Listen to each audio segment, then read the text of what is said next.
Hello friends, welcome back to my channel Jaithu's kitchen and blogs. ఎలా ఉన్నారు? అందరూ బాగున్నారు కదా? నేనైతే బాగున్నానండి. నేను ఈరోజు అయితే షీప్ది హాట్ అనేది చేశాను. ఈ రెసిపీ మేమైతే ఈ విధంగా చేసుకుంటాము.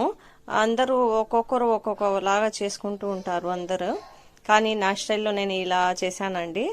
దీన్ని ప్రిపేర్ చేసేదాన్ని వచ్చేసి పరాఠాలో తినొచ్చు, వైట్ రైస్ లో తినొచ్చు, మళ్ళీ వచ్చేసి కిచడీలో బెస్ట్ కాంబినేషన్ అండి ఇది. చూడండి, దీన్ని ప్రిపేర్ చేసేదానికి ఇంట్లోనే పీసెస్ చేసుకున్నాను. ఇది బాగా కడిగేసాను 2 times వాటర్తో. ఇప్పుడు కొద్దిగా అయితే టర్మరిక్ పౌడర్ వేసాను, కొద్దిగా ఉప్పు వేసాను, కొద్దిగా వచ్చేసి అల్లం వెల్లుల్లి పేస్ట్ వేసాను. ఇది కొద్దిసేపు మరగనీయాలి, ఎందుకంటే నీశ్వాసన ఉంటే ఏమైనా ఉంటే పోతుంది. అందుకని కొద్దిసేపు అది వాటర్ మరిగేంత వరకు పెట్టాలండి. ఆ తర్వాత వచ్చేసి మసాలాలు వేసేసేయాలి. ఎక్కువ ఏం కాదు, తక్కువగానే వేయాలి. ఒకటే కదా, కొద్దిగా వేసుకుంటే సరిపోతుంది.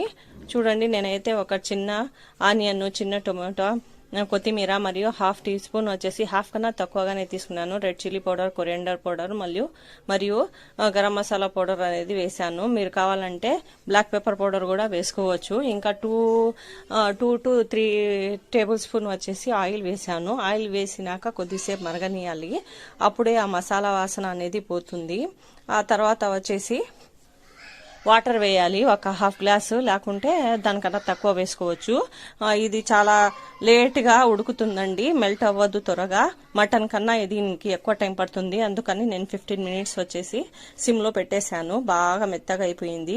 ఇది అయితే 2 pieces అవ్వదు, మటన్ లాగా ఊరికే మెత్తగా ఉంటుంది.